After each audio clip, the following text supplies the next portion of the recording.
Margaret Whitfield walked past the sitting room. Her daughter-in-law's voice, sharp and confidential, stopped her cold. Once she's out, we can list the house. Patrick will sign anything I tell him to. So it's finally here. 5 years of quiet pushing, and this is Jessica's endgame. Margaret didn't gasp or cry.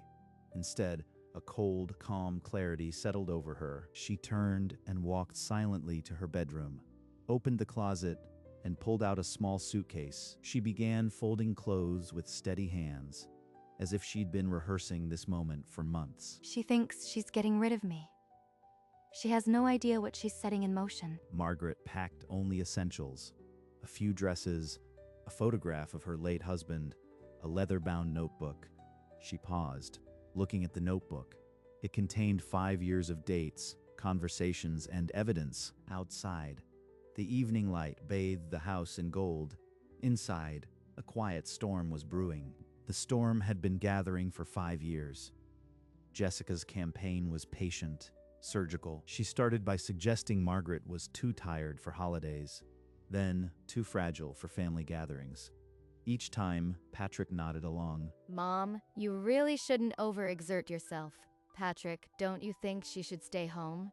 Jessica's right, Mom. You've been looking pale. Maybe rest is best. He used to defend me. Now he just echoes her.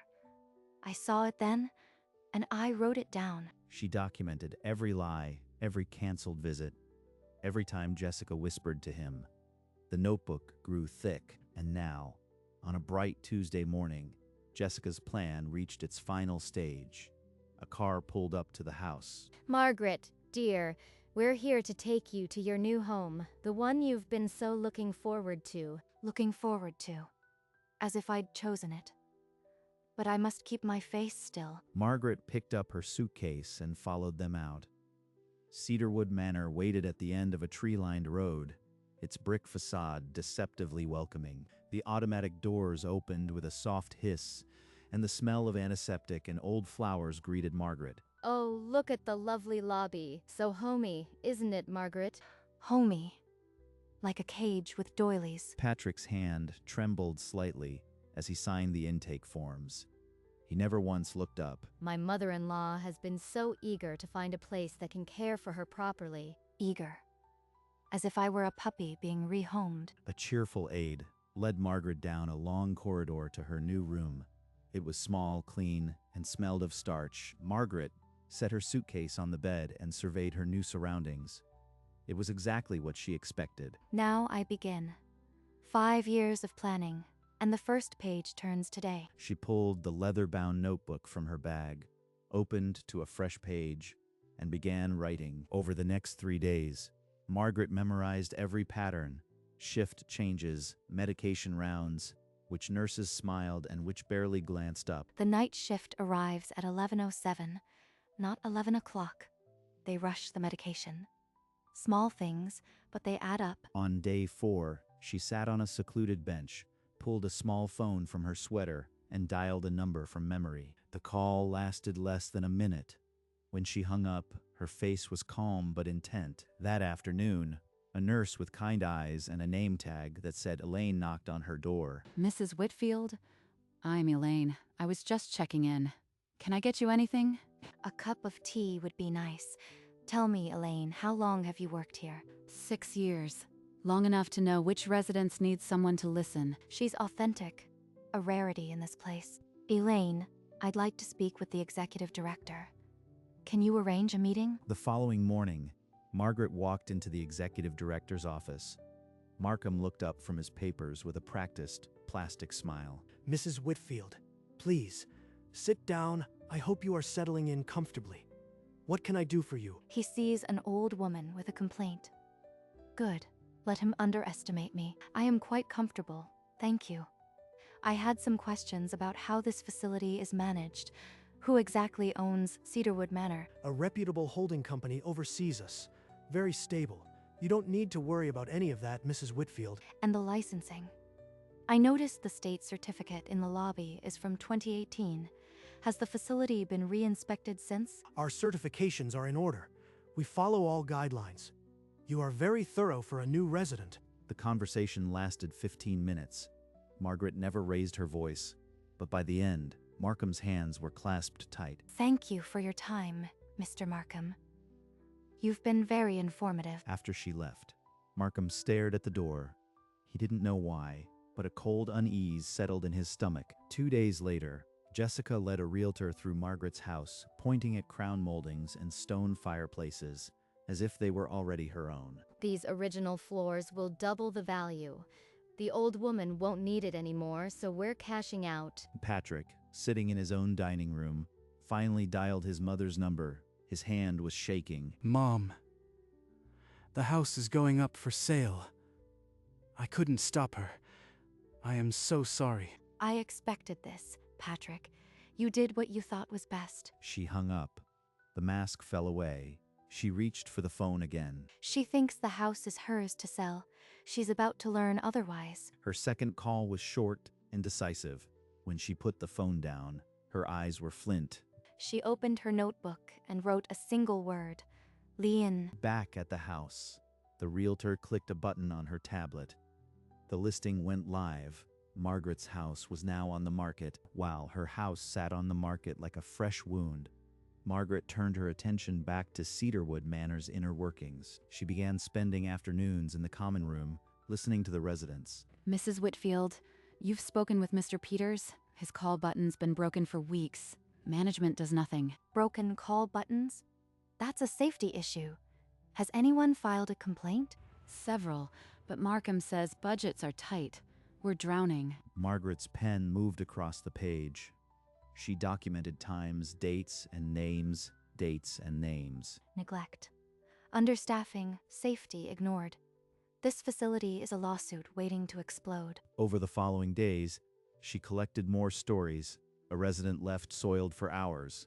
A nurse who screamed, a broken door alarm. If Markham thinks this place is well run, he's either lying or deluded. By the end of the week, Margaret had filled 10 new pages.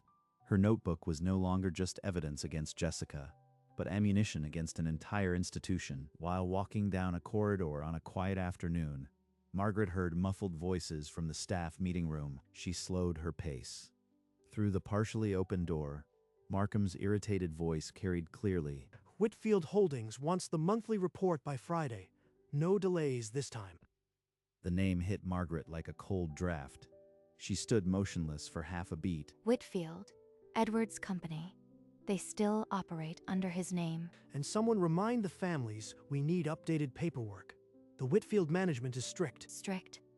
They have no idea what strict truly is. She composed herself and continued walking, her face as serene as still water, betraying nothing. In her room, Margaret opened her leather-bound notebook and carefully underlined the name she had just heard, her pen pressing hard. The clue was planted silently, but inside Cedarwood Manor, no one yet understood what it truly meant. That Saturday, Jessica swept into Margaret's room at Cedarwood Manor with a clutch of pink lilies and a smile stretched thin.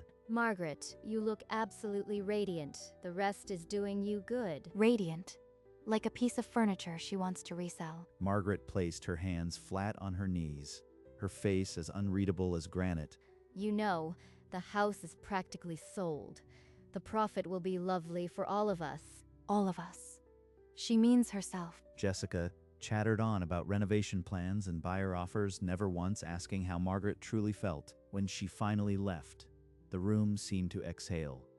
Margaret sat motionless for a full minute. She's taken enough. It's time. She lifted the phone from her nightstand and dialed Attorney Reynolds. The call was brief, but by its end, a meeting was set. The next morning, a sharp knock echoed through Margaret's small room. Attorney Reynolds entered, leather briefcase in hand, her eyes steady. Mrs. Whitfield, I have the documents you requested. We should keep our voices down. Even the walls here might have ears, but not for much longer. They sat across from each other at the small wooden table. Reynolds opened her briefcase and placed a thick manila folder between them. Everything is prepared as you instructed. The corporate structure is detailed. Margaret opened the folder. Her eyes moved swiftly across the pages. a faint nod of satisfaction escaping her. Every safeguard Edward built is still intact. It's time to activate them. Reynolds handed her a pen. This is the first step. Once signed, it's irreversible. Margaret took the pen. Her hand was steady. She signed her name with the same fluid signature she'd used for 50 years. The folder closed. Attorney Reynolds stood. "I'll file these immediately. No one outside this room will know until you are ready." Margaret hadn't dismissed Reynolds yet. She leaned forward, her voice dropping to a near whisper. Before you go, tell me, this facility, Cedarwood Manor, who does it really belong to? You are the sole trustee of Whitfield Holdings, Mrs. Whitfield. That company owns the land, the building, the franchise license. Reynolds paused, then added, "And 3 other facilities in the region. You are the majority beneficiary." So I am, for all practical purposes, the landlord of this building. Good. Then let's begin. I want an internal audit of every patient complaint and safety violation. Immediately. Reynolds made a note, her expression sharp and the legal side. Revoke the power of attorney Jessica manipulated my son into signing. It was never valid. And reverse the home sale paperwork. I want my house back. Reynolds nodded, understanding the gravity. "It will be done. Jessica won't know what hit her." Margaret sat still for a long moment after Reynolds left. Then she opened her leather-bound notebook. She wrote in careful block letters, "Audit. Revoke POA. Reverse sale. Amend will." The list was short, but each line carried the weight of a decade. She underlined amend will twice. She pulled her phone close and dialed Reynolds again. One more thing. No one, not even my son, can know I am the owner. This must remain invisible until I say otherwise. Reynolds assured her the legal machinery would begin immediately, but all filings would be sealed. Good. Let Jessica keep smiling into her mirrors.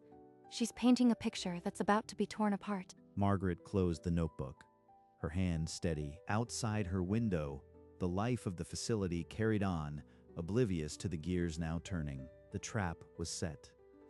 Somewhere in the city, her house still wore a for sale sign, but that sign's days were numbered. 2 mornings later, Markham's computer chimed with an official notification. Subject, mandatory corporate audit, Whitfield Holdings. Audit. There's never been an audit. Who authorized this? He called the holding company's legal department. The voice on the other end was calm and chilling. He learned the owner was staying anonymously at the facility.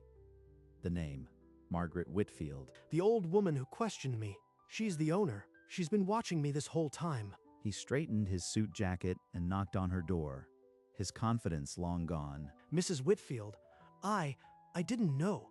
Please, if there's anything I can do to make your stay more comfortable. You can start by cooperating with the audit fully. And you'll tell no one what you've learned today. Not a soul. Markham nodded vigorously, retreating like a scolded child. Back in his office, he collapsed into his chair, head in hands. He was no longer the director. He was a puppet, and the strings were now visible. Jessica's phone trilled in her kitchen. The realtor's voice was clipped, hesitant. Tell me you are joking. That house is practically sold. The realtor explained. A corporate lien from Whitfield Holdings had frozen the title. The sale was dead. That's my mother-in-law's name, but she has no money. This must be a clerical mistake. She ended the call and immediately dialed Patrick. Her voice had the jagged edge of panic. Aline, I don't understand. Mom never mentioned any holding company. Then she forgot, or she's senile. You need to fix this, Patrick. Make the problem go away. Patrick rubbed his forehead. A corporate lien on his mother's house. The pieces didn't fit. Jessica, did you ever ask Mom if she had any business connections? Something behind the scenes? The silence that followed was thick. For the first time, Jessica had no quick reply. An hour later, Jessica burst into Margaret's room at Cedarwood Manor without knocking. The sale is frozen.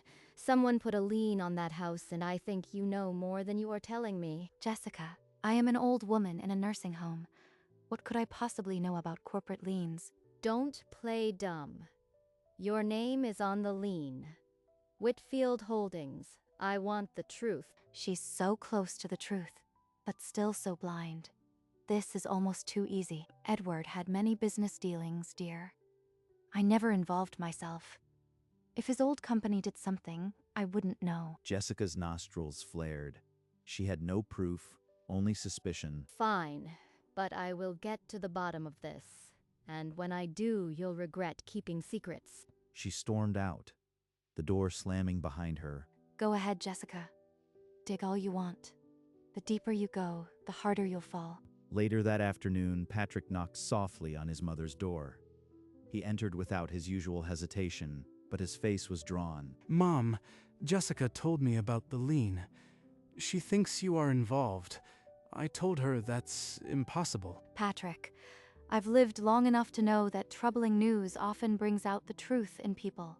Don't let it divide you from yourself. Patrick sank into the chair by her window. He rubbed his temples, the weight of years pressing down. Are you really okay here? I mean, truly. Sometimes I wonder if I did the right thing signing those papers. A man's loyalty should be to the truth, Patrick, not to his spouse. Remember that?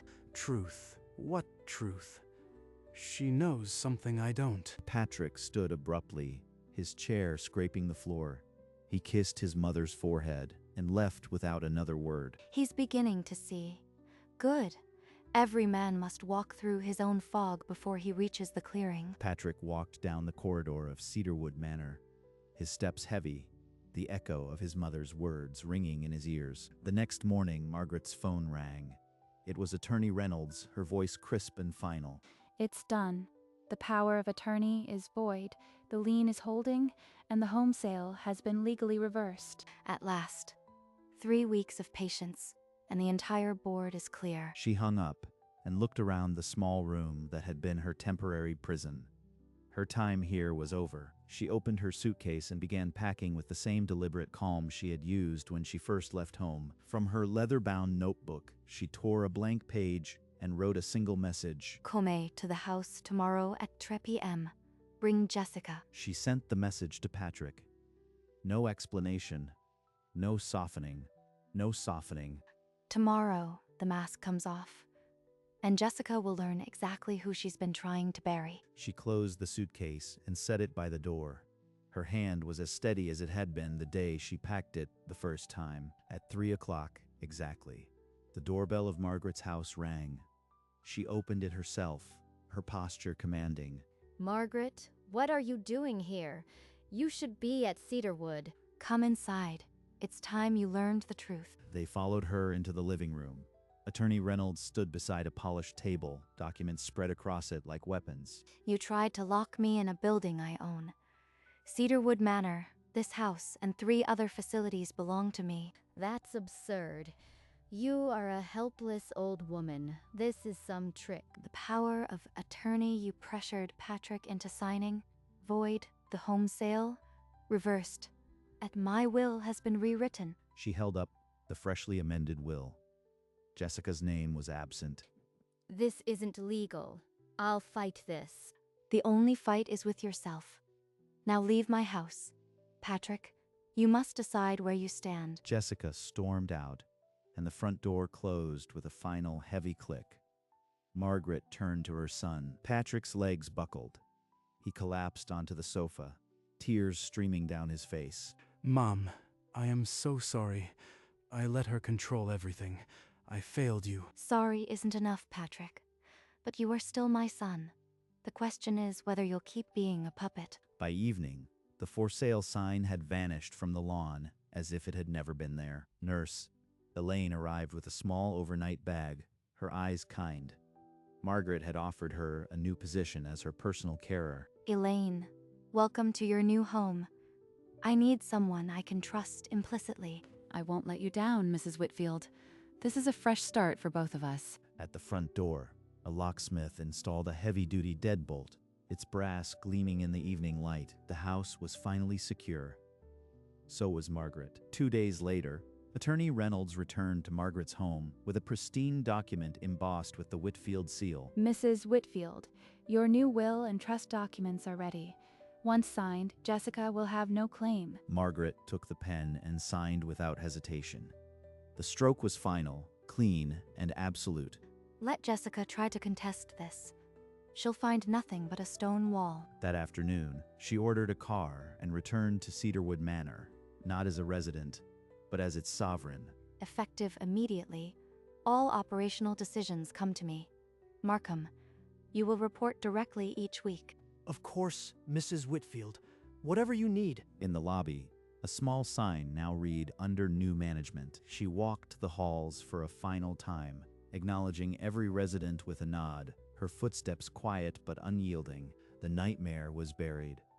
Margaret Whitfield was now not only a survivor, but a woman who had reclaimed her entire world. A month later, the house had settled into a rhythm of quiet laughter and fresh-cut flowers. You've got a magic touch, Mrs. Whitfield. Even the neighbors comment on your roses. It's not magic. It's just paying attention. I've had practice. Patrick arrived with a bag of groceries, his smile genuine for the first time in ages. Mom, I filed the divorce papers. It's over. I am free. I am so proud of you. It took strength to break free. I am sorry for all the pain I caused. I didn't see what she was doing. Margaret shook her head and pulled him into a tighter hug. The past was the past. You know, Patrick, this house is always open to you. My door will never lock you out again. Thanks, Mom. I got a small apartment downtown. It's time I stood on my own, but I'll be here every Sunday. I promise. The evening sun painted the garden amber. Margaret stood among her tomatoes. Watering can in hand, she touched a ripe fruit, firm and red. The plants had grown while she was away. They thought they could bury me, but I am still standing, still growing. She had built a fortress of patience. The quiet was its strongest wall. She looked toward the house, its windows glowing like proud eyes. The fortress stood, and in that quiet garden, she understood she was finally, entirely home. Margaret Whitfield had learned that true revenge is simply outliving the schemes of those who underestimate you. Inside, Nurse Elaine prepared tea. Patrick would return Sunday. The future was no longer stolen, and in the twilight, the house stood serene and permanent, as if it had never been threatened. Beyond the garden, the lit windows glowed. Margaret Whitfield smiled into the fading day,